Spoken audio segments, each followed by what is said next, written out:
Contohnya 95, kita boleh gunakan 271 jumlah baris darab dengan jumlah lajur 249 bagi dengan jumlah keseluruhan. Jumlah keseluruhan ni 746. Jadi hipotesis null, kerana dia kata bergantung. Jadi ini ujian berkaitan.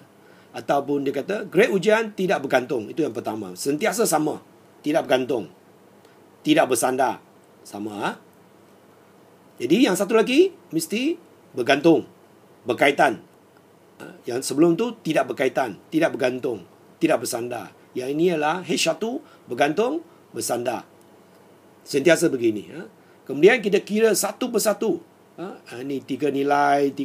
Susun dia baik-baik. Kira hati-hati, semua mesti senaraikan. Kalau tidak disenaraikan, maka kalau ada apa-apa kesilapan, tiada markah. Lepas itu kira kuasa 2. Kalau boleh, selepas dapat nilai ini, terus bagi dengan E lah. Lebih cepatlah bagi dengan E. Nilai E, dapat ini, ikuti oleh yang lain. Satu persatu kira. Kemudian, kira jumlahnya. Jumlahkan semua nilai ini. Inilah kai kuasa 2. Sama seperti yang soalan penyesuaian terbaik. Goodness of fit. Sama juga. Ujian kai kuasa 2. Dapat nilai 1.521. Sekarang, darjah kebebasan untuk ujian berkaitan atau kesandaran. Sentiasa bilangan lajur tolak 1, bilangan baris tolak 1. Berapa faktor. Jadi, dapat di sebagai 4. Jadi, daripada kai kuasa 2, 0.05, 4. Darjah kebebasan 4 dapati sebagai 9.88. Ingat ujian kai kuasa 2 sentiasa satu ujung saja. Sentiasa dalam kes beginilah, ujian kesedaran, ujian berkaitan sentiasanya hanya satu ujung saja. Jadi nilai statistik nilai itu lebih kecil, maka kita terima H0. Terima H0 maksud apa? Grade ujian tidak bergantung atau tidak bersandar dengan kadar. Maksudnya kedua-duanya tiada kaitan. Tiada kaitan. Jadi kita buat kesimpulan lah. Kalau kita alpha sama dengan 0.1 dapati 13.277, sebenarnya jawapan masih menerima H0. Keputusan masih sama. Soalan 4 akhir sekali. Kita tengok ini soalan berkaitan dengan tengok ada X, ada Y, dia mesti regresi. Jadi kita lukiskan gambar raja serakan, mesti gunakan graf. Kertas graf, bukan kertas biasa. Lakarkan titik-titik itu. Gunakan skala yang sesuai, lukiskannya, ada tanda X dan Y, ada paksi Y, nilai paksi X, kita pilih sendiri. Lepas itu, kita gunakan rumus. Ini dalam buku rumus ada, saya sudah jelaskan. Ada satu lagi rumus yang bincang dalam kuliah, tapi itu perlu ingat. Yang ini tak perlu. Persamaan nak cari ialah ini. Y tambah B0 tambah B1X. Y sama dengan MX tambah C. Ini persamaan garis lurus. Jadi B1 cari dengan rumus ini. B0 cari dengan ini. Jadi pertama, bar X bar Y adalah ini jumlah keseluruhan mean dia. Jumlahkan semua data bagi 10. Ada 10 data. Dapat 57. Bar Y bagi dengan 10.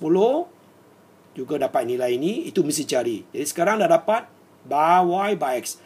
Ingat persamaan ini mesti melalui bar X dan bar Y. Mesti melalui bar X dan bar Y. Mesti bar X dan bar Y.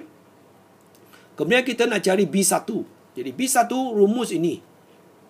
So tengok X, Y. Jumlah X, jumlah Y. Ini jumlah X, jumlah Y. Jadi cari X dulu, Y. Senaraikan. Kemudian kita boleh cari jumlah X, jumlah Y. Ini kena kira satu persatu lah. Tak payah gunakan statistik tu. Hanya kiraan biasa. 25 tambah 32 sampai sini bagi dengan 10. Mesti berhati-hati. Jangan silap. Kemudian sebelah sini ada XY. XY pun kira XY. X darab Y. Kira. Sini ada X square. Kira X square. So ini kena berhati-hati lah. Sama isu X square dapat. Jumlah XY dapat. Sekarang gantikan. Gantikan nilainya. Tengok ini jumlah X darab Y. Ini N10. Jumlah X, jumlah Y jumlah X kuasa 2, jumlah X kuasa 2 ni lain, berbeza, ni maksud lain. Dia dapat nilai ini, akhirnya dapat B1. Kemudian dari sini kamu boleh cari B0. B0 adalah apa? Tadi bar X tolak B1 bar Y. Bar X bar Y tolak B1, ini nilai ini 57, jadi dapat nilai B0. Jadi akhirnya you dapat persamaan ini, iaitu Y sama dengan B0 B1X. Ini nilainya. Ini persamaan yang terbaik lah untuk mewakili itu. Jadi selepas itu kita dapat persamaan ini.